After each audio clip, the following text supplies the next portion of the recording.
Muy buenas tardes, estimados amigos que nos escuchan de varias partes del mundo. Primero, una disculpa, tuvimos problemas técnicos de última hora, pues estamos empezando unos minutos tarde, pero lo bueno es que ya los arreglamos y sin más preámbulo, les presento al doctor Raúl Esperante. Muchos de ustedes lo conocen, él es un paleontólogo, uno de los investigadores del Geoscience Research Institute en Loma Linda, California, y con mucho entusiasmo él aceptó ayudarnos con esa serie de ponencias y hoy nos presentará la ponencia titulada La ciencia y su relación con la religión en Europa antes del siglo XV. Doctor Esperante, bienvenido y que Dios te use para construcción de todos nosotros. Buenas tardes, supongo que se me oye bien después de haber ajustado nuestra tecnología. Buenas tardes, les hablo desde California y les voy a pedir disculpas si ustedes oyen algún ruido canino detrás. Tengo invitados que están llegando a casa y mi perrito se anima mucho, se alegra mucho cuando vienen invitados. En todo caso, al oírlo a él sabré que alguien está conmigo escuchándome también y eso me anima. Espero que todos podamos aprender esta tarde.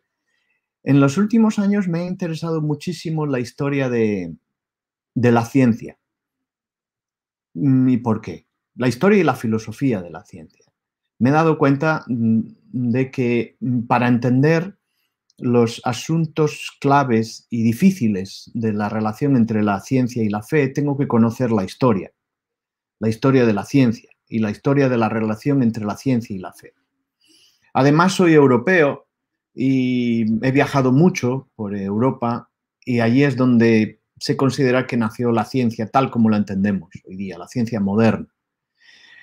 Y al visitar las catedrales, museos, centros de investigación, universidades en Europa, he ido aprendiendo que hay muchas concepciones que nos han enseñado y muchas ideas que hemos aprendido que no son realmente exactas. Así que en esta presentación vamos a hablar de algunas de estas ideas y sobre todo de la historia de la ciencia en Europa antes del siglo XV. Esta es una presentación en dos partes, antes del siglo XV y la siguiente, que será otro día, es después del siglo XV. Vamos a romper algunos mitos y vamos a hablar de cómo los historiadores en las últimas décadas han ido cambiando algunos paradigmas. No tengo el control de las diapositivas desde aquí por estos problemas técnicos, así que voy a ir pidiendo a los que están ahí bajo el control que nos pasen las diapositivas.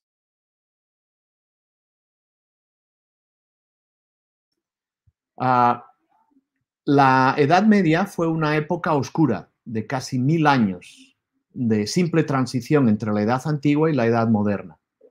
De ahí su nombre de media. Media quiere decir que estaba en medio, ante la Edad Antigua y la Edad Moderna, que es en la que vivimos. Marcada por el retroceso intelectual y cultural, la ignorancia, la superstición, el inmovilismo, la guerra, el hambre, las enfermedades y la subyugación de los siervos y las mujeres.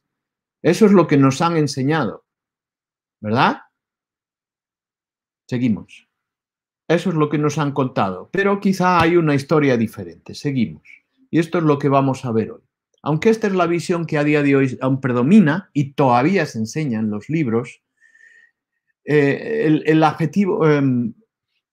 Es triste que esto ocurra. Yo me lo he encontrado, por ejemplo, en muchas de nuestras facultades de teología, en las universidades adventistas. Se enseña a los estudiantes acerca del oscurantismo y la opresión intelectual que sufrían las personas en general durante la Edad Media. Y esa opresión y ese oscurantismo fue promovido y extendido por el cristianismo, en este caso, en aquellos tiempos, la Iglesia Católica. Entonces se culpa a la Iglesia Católica de un retraso cultural, intelectual, de apagar la ciencia, etc. Y de hecho el término medieval se usa ahora con tono despectivo. Pero los historiadores en las últimas décadas han ido dándonos otra visión que necesitamos explorar. Seguimos. La división tripartita de la historia, edad antigua, media y moderna, fue establecida por los humanistas en el siglo XV. Y vamos a ver cuáles son esas edades de la historia en Europa. Esto necesitamos saberlo. Como profesores que sois, pastores, educadores, estudiantes, necesitáis tener claro esto para poder entender la evolución, el desarrollo del cristianismo y de la ciencia. Seguimos. Entonces veis ahí que tenemos prehistoria, tenemos edad antigua hasta el siglo V y después la edad media hasta el siglo XV, la edad moderna hasta el siglo XVIII y estamos en la edad contemporánea hasta el siglo desde entonces hasta la actualidad. Antes dije que estábamos viviendo en la edad moderna, ¿verdad? Bueno, esto es, hasta a mí me afecta ese tipo de confusión y es que tendemos a pensar que vivimos en una edad moderna. Sí, es una edad moderna, pero en términos históricos no se le llama así, se le llama edad contemporánea. Seguimos, por favor. Vemos ahí los principales hitos de la historia en Europa y se nos muestra, bueno, yo he puesto desde la creación hasta los primeros registros escritos, el fin del Imperio Romano Occidental, descubrimiento de América, Revolución Francesa y algo que ya es muy familiar para todos hoy en día. Seguimos. Fijaos lo que dice Carlos Ayala, un historiador español, escribió: por un lado estaba la antigüedad o la edad antigua, que ellos estaban hablando de los humanistas del Renacimiento, allá por el siglo XV y XVI. Ellos admiraban y les parecía maravillosa la antigüedad, la edad antigua. Todo lo demás es despreciable, una etapa en la que no se le da ni nombre porque es el tiempo de la oscuridad, de las tinieblas. Es la Edad Media, nacida del prejuicio propio de un humanismo que solo reconoce elementos de civilización en la antigua cultura clásica. Y por eso a veces le decimos a la gente, oye, que no vivimos en la Edad Media, ¿verdad? Como no me trates, no me consideres que estoy atrasado, nuestra institución no está tan atrasada, no vivimos en la Edad Media. Y usamos ese término despectivamente. Esta visión, que es una visión propagandística de la historia, propia del humanismo del siglo XV, nos la hemos creído y nos la hemos seguido creyendo hoy. Y de hecho, la enseñamos así. A mí me resulta sorprendente escuchar a los teólogos, profesores de teología, enseñar esto en las facultades de teología. Pero, bueno, ahí está. Tenemos que reeducarnos y tenemos que aprender un poquito mejor. Aquí está este gráfico, que lo podéis encontrar en algunos libros, y ahí muestra estas etapas y nos muestra, bueno, esto es una imaginación, el supuesto avance científico hasta que llegó el siglo V y hubo un parón, un descenso, las edades oscuras, Dark Ages, y además le ponen Christian Dark Ages, las edades oscuras cristianas. Y después en el Renacimiento, en el siglo XV, bueno, ya hay como que vuelve a renacer el espíritu de la investigación y el conocimiento. Fijaos que se le pone el denominativo de cristiano a esas edades, a la Edad Media. Es decir, el cristianismo se asocia, o mejor dicho, el retraso cultural supuesto, retraso cultural e intelectual, se asocia con el avance del cristianismo. Vamos a ver qué pasa aquí. Bueno, para eso necesitamos hacer un repaso de la ciencia en esos siglos. Y vamos a empezar por la Grecia clásica. La Grecia clásica y la Grecia helenística. Estamos hablando antes del cristianismo. Los primeros registros científicos en Europa proceden de ese periodo, de la Grecia clásica y humanística, en personajes como Aristóteles, Hipócrates, Pitágoras y muchos otros que desarrollaron matemáticas, medicina, biología, ecología. A Aristóteles, por ejemplo, se le conoce fundamentalmente por sus escritos filosóficos, pero él era biólogo. Él era un biólogo y tiene escritos sobre los animales marinos, los animales de la costa, etc. Seguimos. Hubo desarrollos en la astronomía, con modelos, ahí debería decir, geocéntricos. Se pensaba que la Tierra estaba en el centro del universo conocido. Y entonces hubo personajes como Aristóteles, Ptolomeo, Aristarco de Samos y otros que propusieron modelos sobre cómo funciona el universo. Ahí tenéis el sistema tolemaico de Ptolomeo. Y ahí veis que la Tierra está en el centro y ahí ponen la Tierra que conocían, que era África, que era Asia y parte de Europa. Y alrededor estaban las diversas constelaciones de estrellas que conocían, con Aries, Géminis, Escorpión, etc.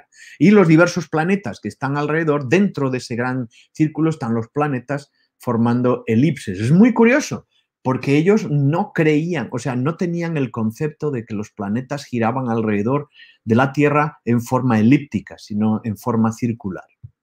Seguimos. Entonces, desde el siglo V, el Imperio Romano empieza a desmembrarse.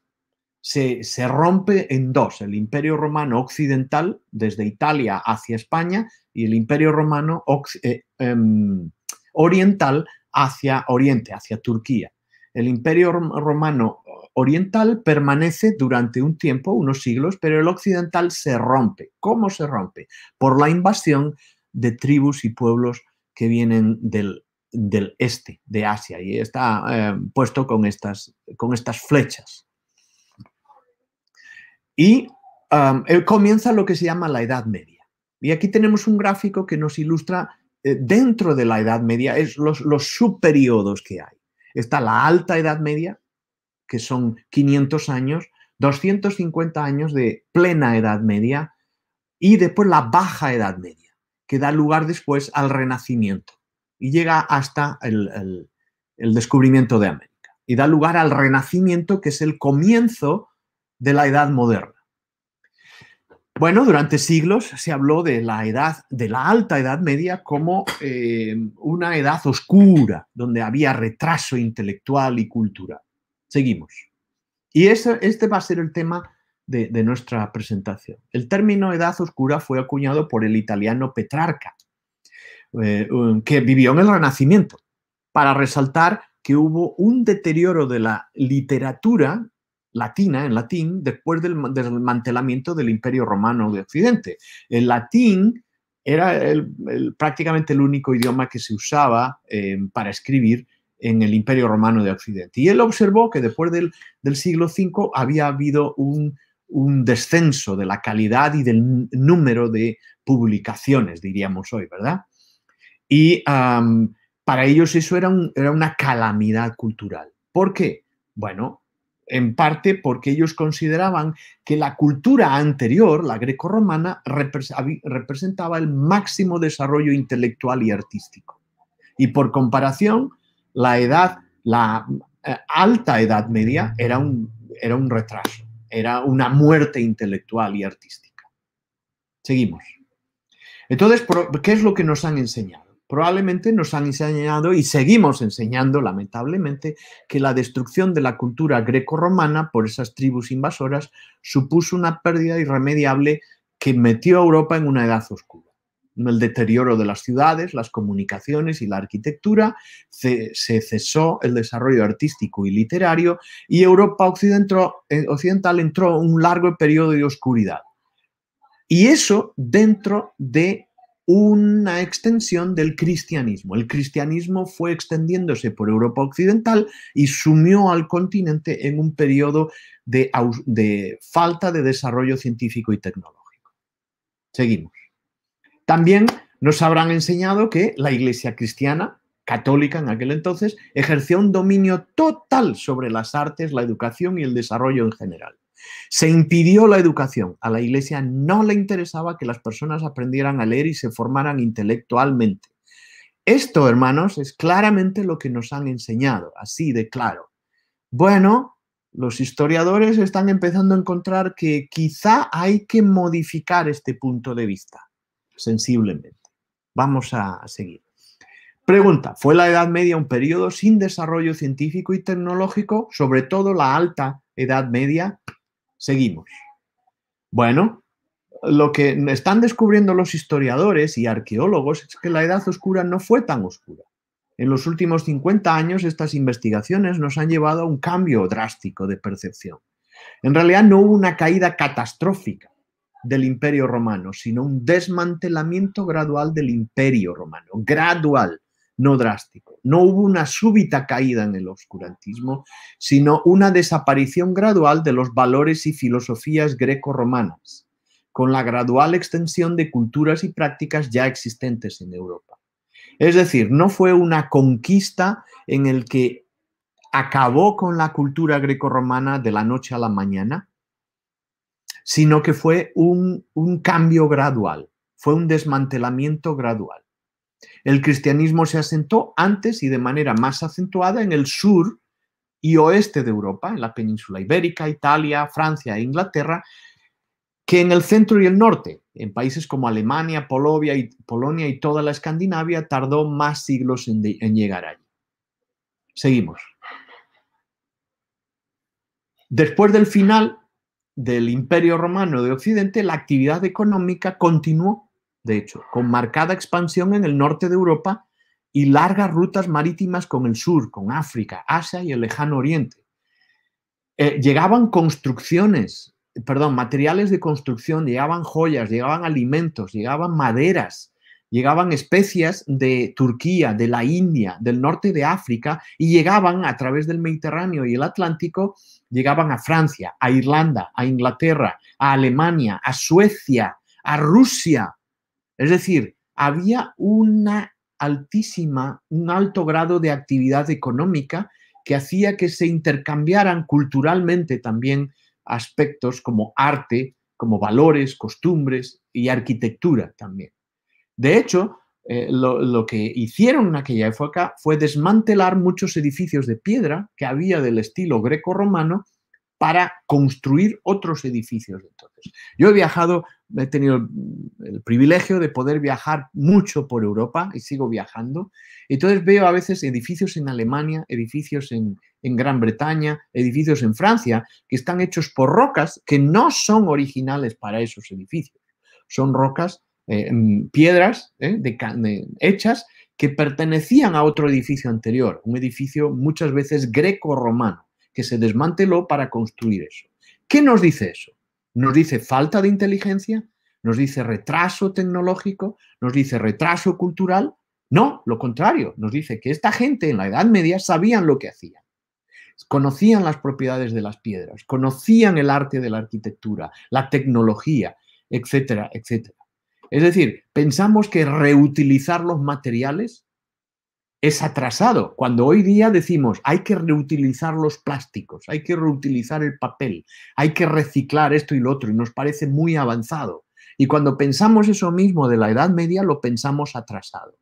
Es curioso, nuestros prejuicios acerca de la Edad Media nos llevan a interpretar justo lo opuesto. No hubo un abandono de las ciudades, sino continuidad y expansión en la población. La población europea aumentó. Los centros urbanos continuaron su actividad económica y aumentó la población a pesar de que se desmanteló el ejército grecorromano que mantenía la paz en Europa. Seguimos.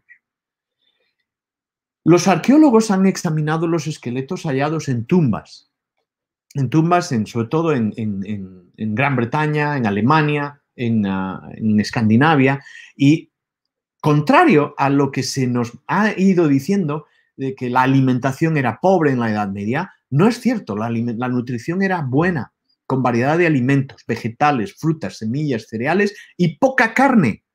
Claro, la carne, en primer lugar, los animales no se podían matar para comer, porque eran para dar leche, eran para dar huevos, eran para dar lana, etc. El aceite de oliva, un producto valioso, se producía en la zona mediterránea, España, Italia y en el norte de África, se halla en excavaciones en áreas del norte de Europa. Estamos hablando de hace 1500 años. Es decir, ¿cómo viajaba el aceite de oliva? Pues viajaba por barco. Eso quiere decir que había extensas redes de comercio. Y esto no ocurre en una civilización atrasada. Eso indica largas y activas rutas de comercio entre el sur y el norte. Y en general, el consumo de estos alimentos, incluyendo el aceite y otros, mantenían la salud, incluyendo la dental, en buen estado. Seguimos. La producción de alimentos se incrementó. ¿Por qué? Porque se inventó el arado de hierro. El arado de hierro. Ahí tenéis una fotografía. Antes era un arado de madera y era solamente una punta hacia adelante. Pero ahí veis que tiene dos vertederas. Es como un prisma. Tiene un prisma. Yo, de hecho, de jovencito usaba este arado cuando trabajaba de agricultor en el noroeste de Galicia, donde me crié en España. Y este es un arado de vertedera que permitía excavar mejor la tierra y tapar el grano. Además, se usaba el yugo en collar para tirar del arado en vez de usar esclavos. Los caballos y las vacas para tirar, en mi tierra usábamos las vacas, permitía arar un campo de cultivo en una fracción de tiempo de lo que lo hacían los esclavos. Y por otro lado se hacía rotación de las cosechas. Algo que ya estaba en tiempos de Moisés. Moisés dio orden de eso, de hacer rotación de las cosechas e incluso tener el barbecho. El barbecho es dejar descansar las tierras cada 7 años. Hubo una expansión del comercio. Ahí veis que se comerciaba de unas regiones a otras, llevando productos de diversos tipos de un lado para otro. Aceites, joyas, utensilios de oro, plata, bronce, herramientas, piedras granate. Esto es muy interesante, ¿eh? Es una especie de cuarzo que se comerciaba de unas regiones a otras y de otros alimentos. Seguimos.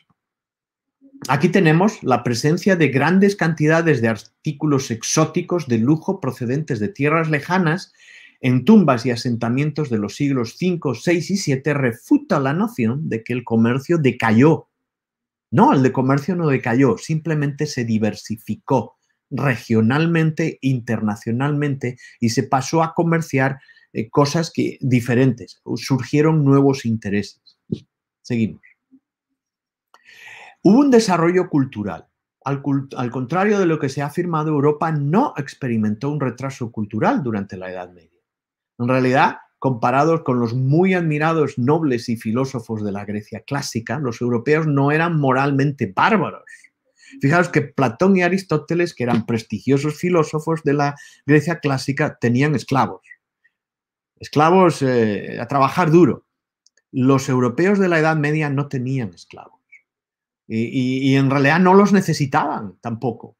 No tenían esclavos porque estaban, en primer lugar, porque el cristianismo les había enseñado que no debían tener esclavos. Y en segundo lugar, no los necesitaban, porque las nuevas tecnologías del arado, el yugo y los molinos de agua y de viento que se estaban extendiendo en Europa hacían innecesario tanta labor humana.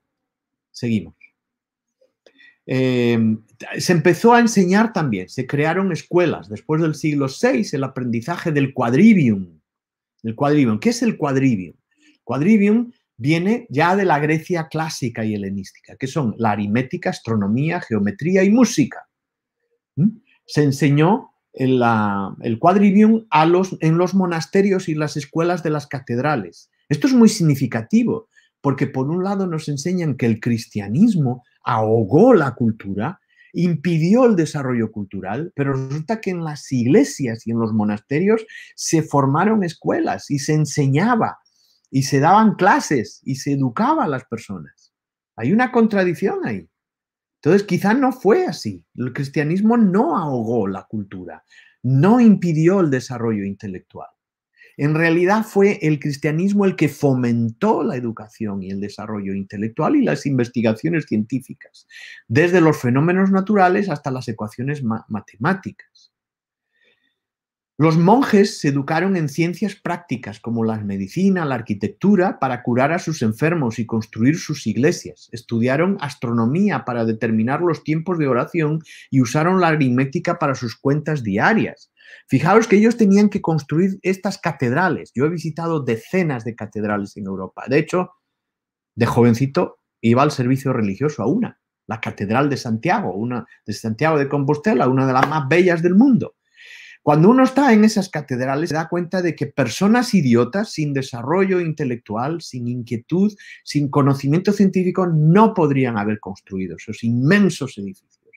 Porque hace falta conocimientos de mecánica de los materiales, de mecánica de las rocas, de equilibrio, de física, etcétera. Y simplemente no puede ser. La ciencia se desarrolló, pero no hay registros escritos apenas de ese desarrollo. Esa es la diferencia. Y cuando no hay registros escritos, tendemos a pensar que no existió. Y entonces le asignamos la categorización de edad oscura. Llegó en el siglo más adelante, en la Baja Edad Media, se inventó la imprenta, y la imprenta facilitó la difusión del conocimiento. Gran parte de ese conocimiento se había guardado en los monasterios, en manuscritos, y ahora empieza a ser distribuida. Ese conocimiento que estaba en los monasterios empieza a difundirse y empieza a extenderse por toda Europa y el resto del mundo, incluyendo Latinoamérica. Seguimos. Los monjes y clérigos escribieron textos, tablas y mapas con cálculos astronómicos. ¿Por qué les interesaban eso? Porque ellos necesitaban calcular las fechas para sus festividades, para la Navidad, para la Pascua, para los ayunos, etc. Y necesitaban calcular eso. Entonces desarrollaron modelos matemáticos, hicieron mapas. ¿Por qué necesitaban mapas? Bueno, para desarrollar todo su comercio. Ahí tenéis un mapa de lo que es el mundo conocido desde entonces. Y lo que veis en el centro, eso de color oliva, es el mar Mediterráneo. Y si empezáis a mirar un poquito, veis allí la península ibérica, veis la península arábica, veis Turquía, veis Italia, veis Francia, etc. Sí, sí. Y las otras líneas son ríos, cadenas montañosas, etc. Tenían mapas. Y estos mapas permitían los viajes. Se produjo material para educación en estos monasterios y catedrales. Las catedrales, de hecho, empezaron a usarse como centros de formación.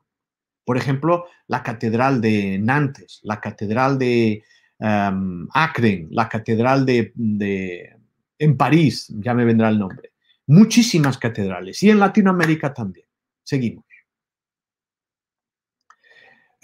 Llegó el rey Carlomán, que fue uno de los grandes personajes de la Baja Edad Media, el rey cristiano Carlomán. Promovió la extensión de la educación en Europa con la traducción y producción y copia de muchos libros. Ahí tenéis, y él de hecho creó un tipo de escritura, que es esa que veis ahí, la escritura carolingia, en minúscula. Y este es el texto de Lucas 23, del 15 al 26, de una Biblia Vulgata en lengua latina, escrita con el tipo de letra que él creó. La cultura empezó a salir de los monasterios y se abrieron centros intelectuales en Francia, en Alemania, sobre todo en Gran Bretaña. En la catedral de Aquisgrán, en Aachen, Alemania, se formó la primera escuela palatina, principal modelo educativo del imperio, y a partir de ahí se fueron formando escuelas en otros lugares del imperio. Y no solo se enseñaba el quadrivium, sino también el trivium, que era la retórica, la gramática y la dialéctica. Y esto permitió la extensión del conocimiento y el desarrollo cultural, continuar el desarrollo cultural, pero extenderlo más en el resto de la población. Continuamos. Fijaos que hubo un desarrollo tecnológico. Se inventó los yugos para los animales y las colleras de caballo. ¿Por qué es significativo esto? Porque eso permitió, por un lado, el arrastre de los nuevos arados de vertedera que visteis antes en la fotografía y un trabajo mucho más eficaz, mejora de las cosechas y aumento de la producción. Y por otro lado, estos caballos permitían tirar de carros y de carruajes y facilitar el transporte terrestre y las comunicaciones. Hubo desarrollos tecnológicos significativos. Por ejemplo, se inventó la pólvora, el reloj mecánico, las gafas de leer, la adopción de la brújula, que la brújula en realidad se inventó en China pero allí no supieron desarrollarla. Cuando se trajo a Europa, entonces en realidad se inventó la brújula en Europa, la brújula como aparato en sí. El concepto, la idea de una aguja apuntando al norte ya estaba en China, pero aquí se construyó, aquí digamos, en Europa se construyó como un aparato portátil que se podía llevar de un lado a otro. Los molinos de agua eficientes. Recuerdo de jovencito llevar el grano de trigo a un molino de agua, a un río, para moler. Después, bueno, ahora usamos, vayan por favor al anterior, usamos molinos eléctricos, ¿verdad? Y se inventó la collera del caballo. De nuevo, estos fueron grandes avances tecnológicos que a nosotros, comparados con el teléfono celular, el proyector o la computadora que ustedes están usando, o el automóvil que usaron esta mañana, puede parecerles insignificantes. Pero estos son grandísimos avances tecnológicos en la historia del ser humano. Seguimos. Se desarrolló la arquitectura. Miren ese puente. Ese puente es del siglo XIII. Hace unos años pude estar allí y todavía está en pie. Ahora, vamos a pensar cuántos edificios construidos en nuestras ciudades hace 100 o 150 años van a estar en pie dentro de 1000 años. Probablemente no muchos. Pero este puente del siglo XIII sigue en pie. ¿Por qué? Porque lo construyeron personas atrasadas con poco desarrollo cultural y tecnológico, o porque había ingenieros y constructores que sabían lo que hacían ya en el siglo XIII y antes. Si esta tecnología existía en el siglo XIII es porque la heredaron de antes, de siglos antes, no apareció de golpe en el siglo XIII.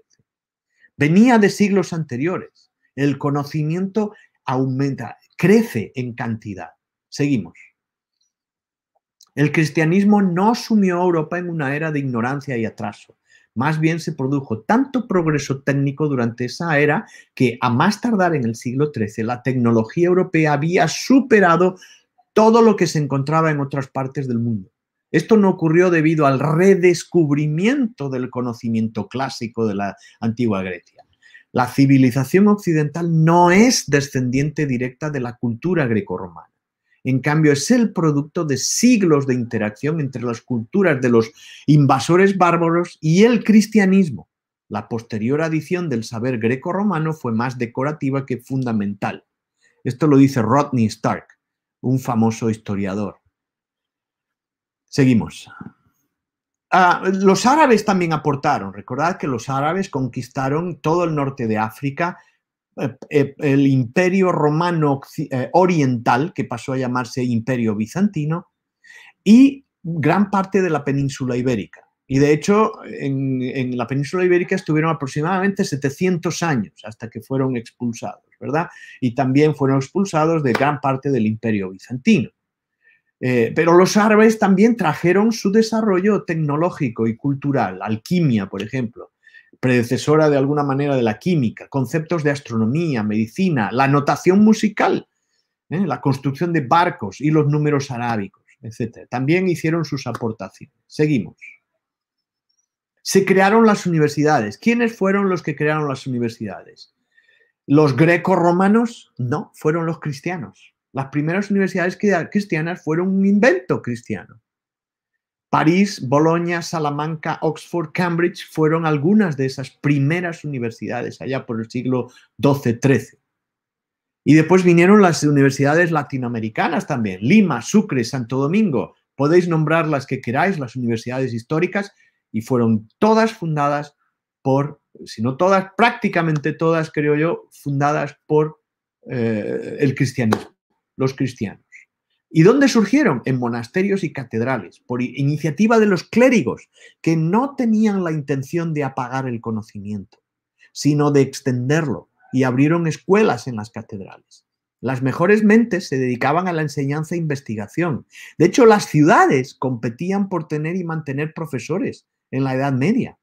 Y donde existía una catedral o una iglesia grande significativa había una escuela. De hecho, algunas de estas ciudades, como Bolonia, por ejemplo, Salamanca, tenían prohibido a sus profesores recibir contratos o aceptar contratos para ir a enseñar a otros sitios, so pena de muerte. Imaginaos ustedes que la Universidad de Morelos tiene tanto prestigio, por decir una, ¿verdad? Podríamos decir cualquier otra.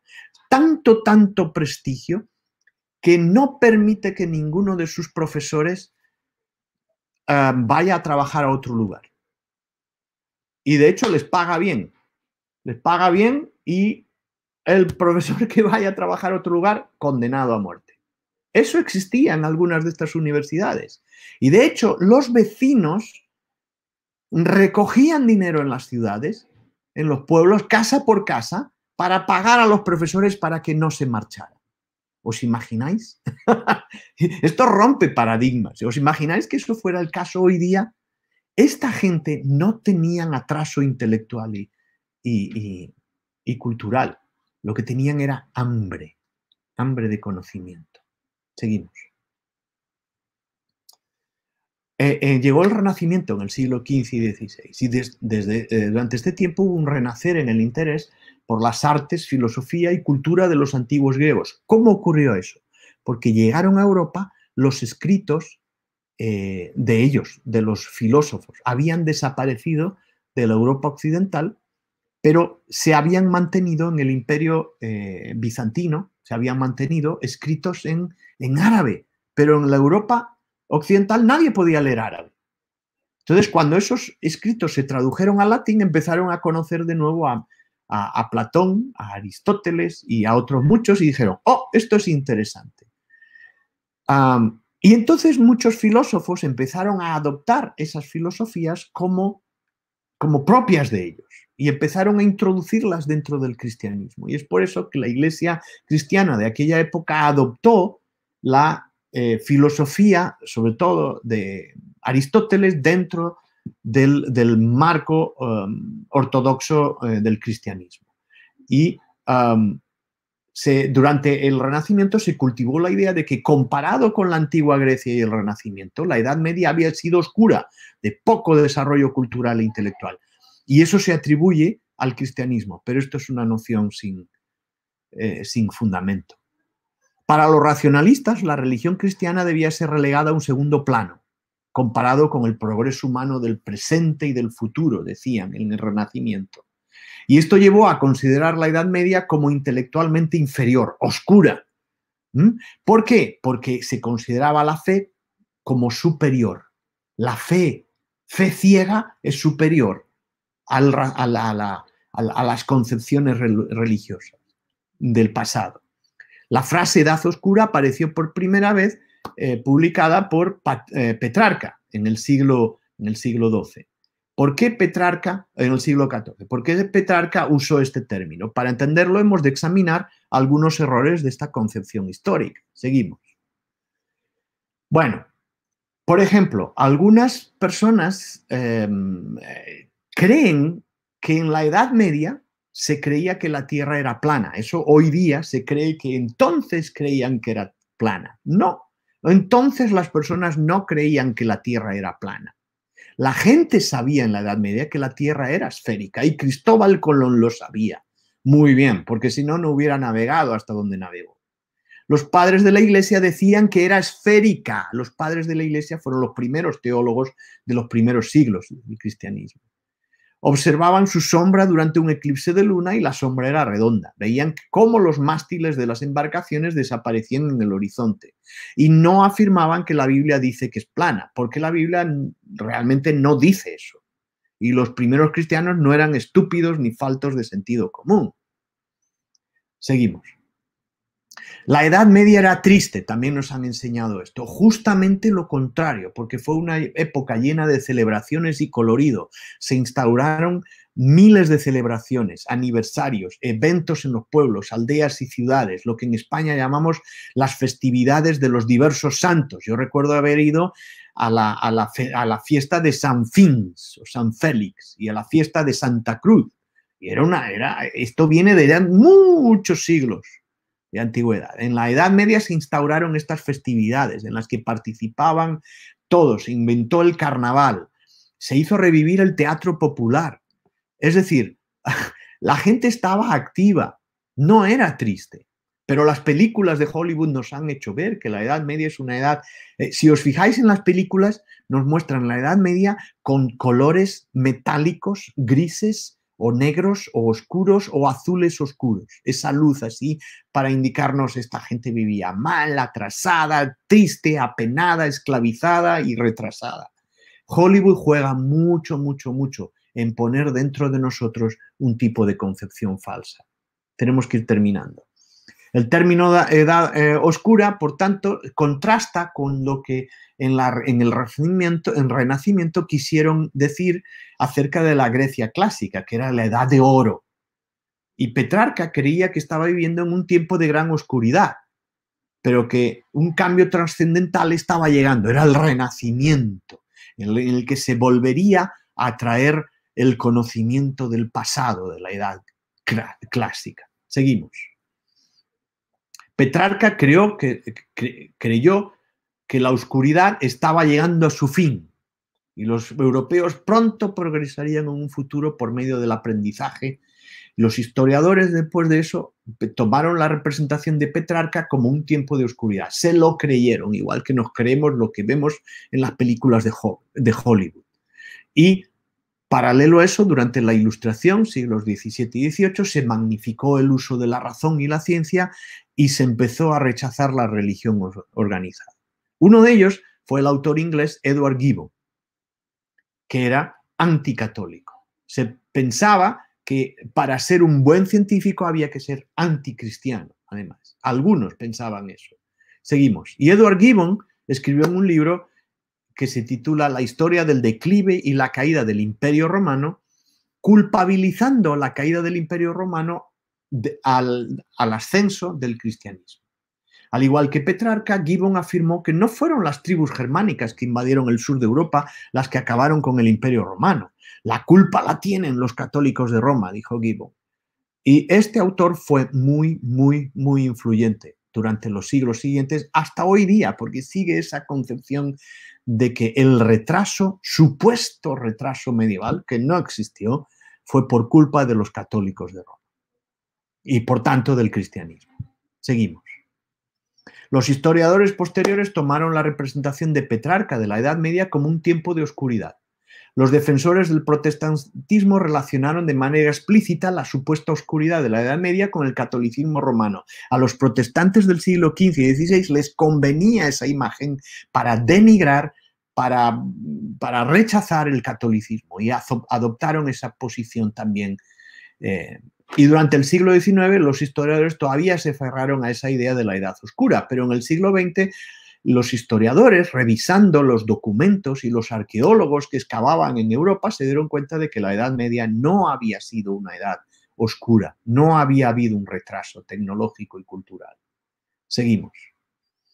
Sin embargo, todavía persiste en nuestra cultura la idea de que la Edad Media fue un tiempo oscuro y seguimos enseñando esa errónea historia en las escuelas y las universidades, incluyendo nuestras escuelas y universidades adventistas.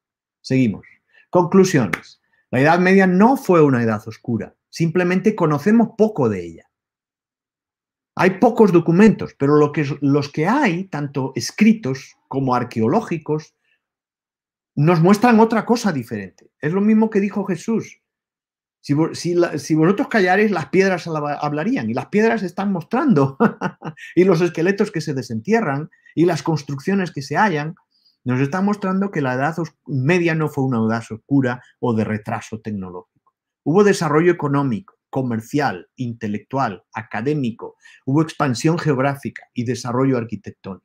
La Iglesia cristiana no impidió el desarrollo, en realidad lo promovió en muchos lugares y de muchas maneras, por ejemplo, creando escuelas y centros de formación en las catedrales. Y aquí termina mi presentación. Yo sé que os he sacudido quizá algunos paradigmas, algunas ideas preconcebidas, pero está bien. Tenemos que siempre replantearnos nuestras ideas favoritas. Bueno, gracias, doctor Esperante. Gracias por tu lección de historia que nos diste, conectado con los asuntos religiosos. Deja avisarle al público que de aquí a 15 días tendremos la segunda parte de la ponencia que el doctor Esperante nos está dando ahorita, hablar también sobre una temática similar.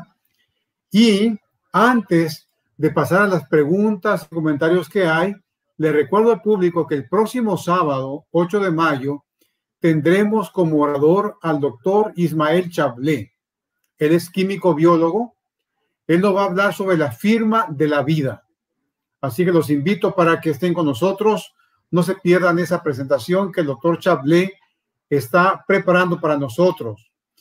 Entonces, doctor Esperante, tenemos algunos comentarios, algunas preguntas. Algunas preguntas llegan a mi WhatsApp. Así que te hago una pregunta, doctor Esperante, una pregunta que llegó a mi WhatsApp. Dice así: ¿qué sabe algo de las opiniones de Lutero sobre el sistema heliocéntrico propuesto por Copérnico? Ellos fueron contemporáneos. ¿Sabe si Lutero estaba de acuerdo o qué decía él de las ideas de Copérnico? ¿Tienes alguna información?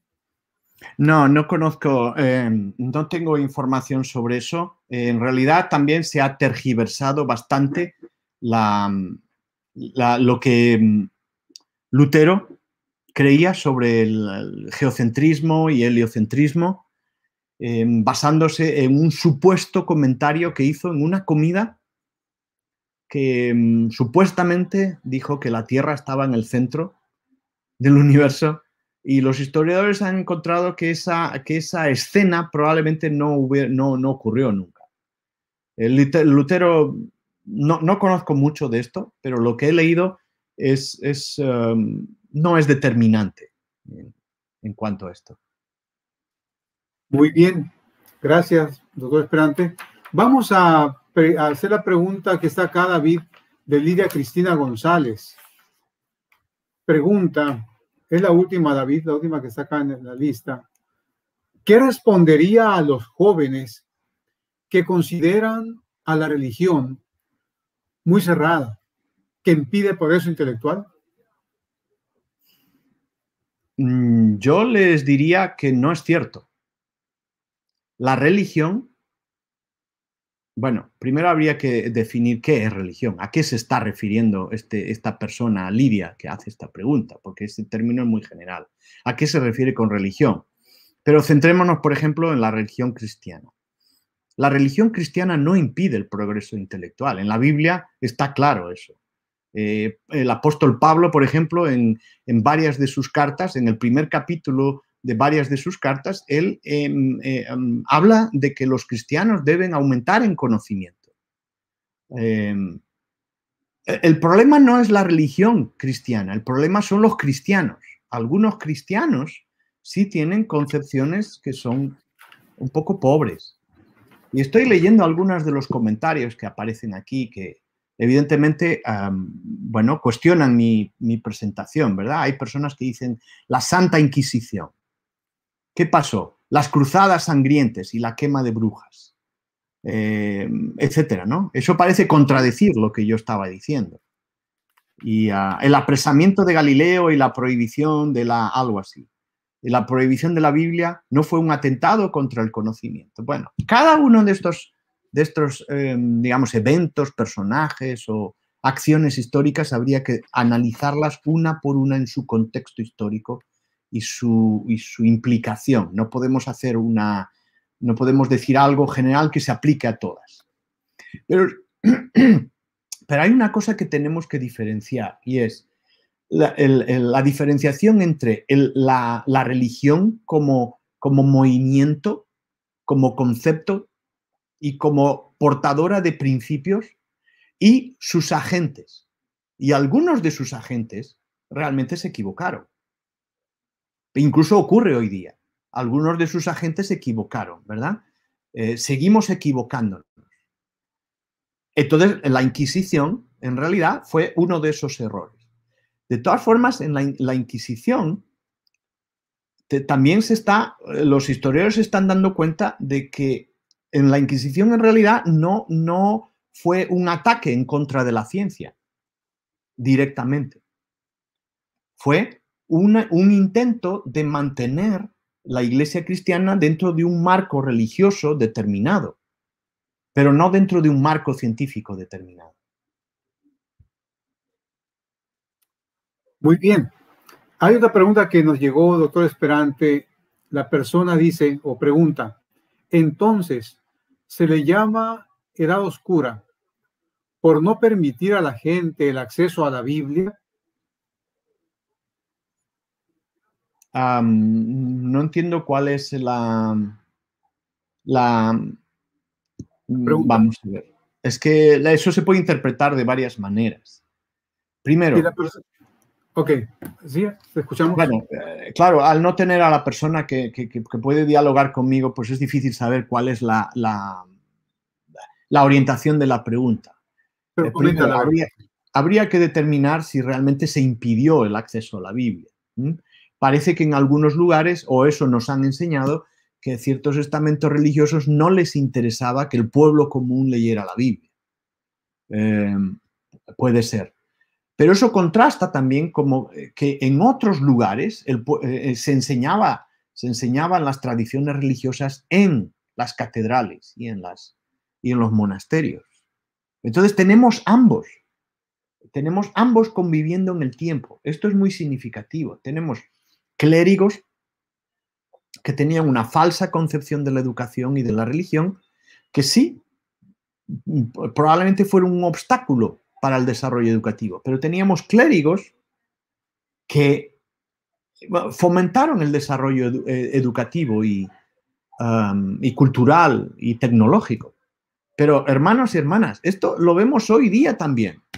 Y no solo con clérigos, lo vimos con políticos, con educadores, con profesores, con economistas, lo vemos con todo tipo de grupo de personas, que hay algunos que fomentan el desarrollo y otros lo impiden. Pero no categorizamos la edad en la que vivimos como una edad oscura porque unos grupos de personas sean obstáculos.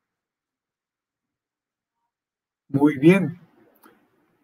Bueno, doctor Esperante, agradecemos tu disposición a atender esta conferencia y hermanos que nos escuchan, amigos que nos escuchan, la conferencia del doctor Esperante el próximo 15 de mayo es la ciencia y su relación con la religión en Europa, ahora en la edad moderna. Así que los invitamos para que nos acompañen. Recuerden que la conferencia es los sábados de 3 a 4 de la tarde, ahora el tiempo del centro. Doctor Esperante, muchas gracias por tu amable participación y el público ya está pidiendo la otra conferencia de aquí a 15 días, así que vamos a estar esperándote para esa ocasión. Muchas gracias por estar con nosotros, gracias al público y recuerden la conferencia también del maestro Chablé el próximo sábado, la firma de la vida. Entonces esperamos para que nos acompañen y que Dios quede con todos ustedes esta tarde. Hasta luego.